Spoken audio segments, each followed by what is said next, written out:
What's up? This is Commish from Flock Baltimore, and I'm working with FJE Entertainment and Shockwave Magazine.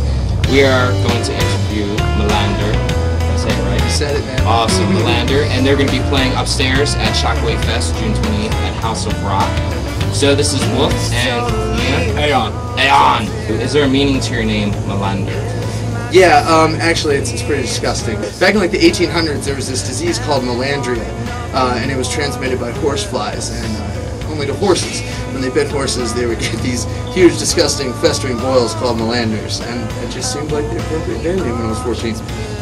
So what I'm hearing is you really associate yourself with a horse boil. Absolutely. Festering boils. Festering horse boils. Yeah. That's metal. Yeah. I want to ask you each individually, when was the moment you realized, like, this is what I want to do? Was it a concert, a parent, was it someone's TV? What was the moment For me, man, I mean, the earliest thing I can remember is honestly getting this guitar. My uncle passed away when they found his body when I got it, and you know, so it was a big deal, and my family kept this in the attic until I was 12 years old, and on my 12th birthday, around about, my grandma came and handed me this guitar and told me the history of it, and there was just something about that experience. Like, I remember it was missing strings, and they hadn't been replaced for, you know, like 20 years almost, and B.B. King was on the television, and I sat there with this out-of-tune guitar, 12 years old, no idea what I'm doing, and I thought I sounded awesome. So that was it for me, man, ever since. No looking back, no doubts. Yeah. So what about you? My uncle is a musician, and he took me to Guitar Center one day, looking around, and went back to the drums, and tried to show off for a couple people. I looked at the drums, and like never could have fathomed that you play them with like feet and stuff, like all that went into it, and I just fell in love like immediately looking at it. Watched as many videos as I could. Set the bar pretty high up there that I'm still not at yet, obviously, but I love it. How old were you about? 16. As a group, what was the driving motivation for all of you to come together in the band? Like, what did you guys have in common that brought you together? Well, we have a lot in common. Really, we're all like pretty much insane. And festering horse boils. Yeah, horse boils, and we like to rock out like as hard as possible. I've known our bassist Johan for a long time, and he is an inspiration for me. Yeah. More or less, like has always been an inspiration, because he is so good and far out, to say the least, that I was like, man, I got to jam with that guy one day. And he was jamming with him, and we all just kind of came together. They needed a drummer. Yeah. Click. Yeah. How long you guys been together? The three of us? It's like 3.5, 4 months. 4 months maybe. Yeah, we needed a drummer one day. We didn't have a permanent drummer at that point, and it was really holding us back. And we called a couple different session guys, had a few session guys lined up.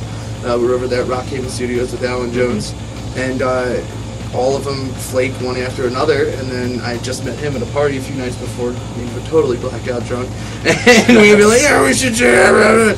Well, I'm like, "Dude, call that kid from the other night," you know, and Johan, our bassist, calls him up, and he's like, "Hell yeah, I'll come." You know, he's in the middle of a date with his girlfriend. She gets all pissed. He's like, "I don't care," and he stayed all night, and just we put him to the test, man. We gave him our longest, most intricate song to date, 7.5 minutes. And we were like, "You have to learn this and record it tonight." And he came out with like a 95% perfect version. 95%. Man, Yeah. they got you on a scale, bro. Yeah, man. We got each other on scales. We hold each other to some serious Keep each other in standards. check. Yeah, man. What would you say your sound stems from? What's the foundation? You know, I know you're unique, and I hate to compare bands to other bands, but you got to start from somewhere. So where was your start? Tool, Zeppelin. Tool and Zeppelin for him. Tool. For me, I grew up on a lot of punk rock and then grunge, and my mom raised me on classic rock, with Steely Dan, Jethro Tull, you know, Yes, and then she had this boyfriend, Mr. John, for years, who got me into some really obscure stuff, like really cool King Crimson and Todd Rundgren and the Nazz and Frank Zappa, and just deep cuts from the 60s and 70s, the stuff that wasn't, you know, making it to the radio back then, but it was really good music. And then I got into, you know, metal, and I started, you know, I tore down the walls and decided pop music sounded good. Some of it, you know, I decided I wasn't punk, you know, it's so punk that I had to say it sucked because it wasn't punk. And like, we just are really eclectic. Our bassist is really big in the 90s rock and Tool, and we just try to draw all the different elements from all the different genres and all the songs that we like, and fuse them into something, and then add our own twist on it. You know what I mean? What do you want your fans to know and expect from you guys when they come to see Malander? Man, a hell of a wild show. Sweat. Lots of sweat. Wildness. Lots of jumping around. Lots of energy, and you know, crowd interaction, and just a good entertainment experience that you can tell a lot of effort was put into. You know, we pour out our hearts and souls on that stage, and it really comes through. And volume.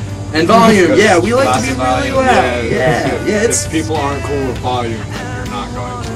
you're not gonna enjoy Malander if you can't enjoy loud music. That's okay. You see that bass cabinet? I mean, there's a reason. It's gotta be loud. Yeah. Where do you see yourself in 5 years as a band? Where do you want to be? And I want to be touring the world. I want to be making a healthy living off of what we do, because we put in the hours, and dude, there was a period of 4 weeks there. We were practicing 7 days a week, sleeping 2 hours, going to work, coming back and doing it again and again.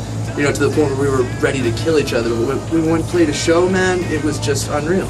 You know, so I feel like we work hard enough to deserve that, and that's where we want to be. We're not going to stop short until we reach it. Personally, we want to turn Baltimore into the next Seattle scene, and I think it has all that potential. Yeah, definitely does. How do you really feel about the Baltimore music scene? Well, I mean, you know, I'll repeat what I just said. I think it has the potential to be the next Seattle scene.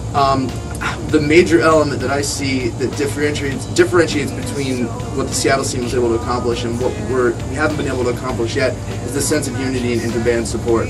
You know, bands back then used to go and see each other play as much as possible, and they weren't just completely egocentric and focused only on their own music. You know, we'll drive half an hour and go pay $7 to see one of our friends' bands play in a sweaty, nasty little basement in Baltimore, because that's what counts, man. You got to get out. Anyone that's watching this, if you don't already know, you have to get out and watch your friends perform, support them, and the favor will be returned, and that's how we all can grow as a community. We need a sense of community in this scene. And that's so very important. You know, we're really passionate about that. Less DJs. Less DJs. No, let's not go there. Sorry. Well, thank you, Malander. This is Commish Flock from Flock Baltimore, working with Shockwave Magazine, FJE Entertainment. I will see you at House of Rock June 28th for Shockwave Fest. See y'all.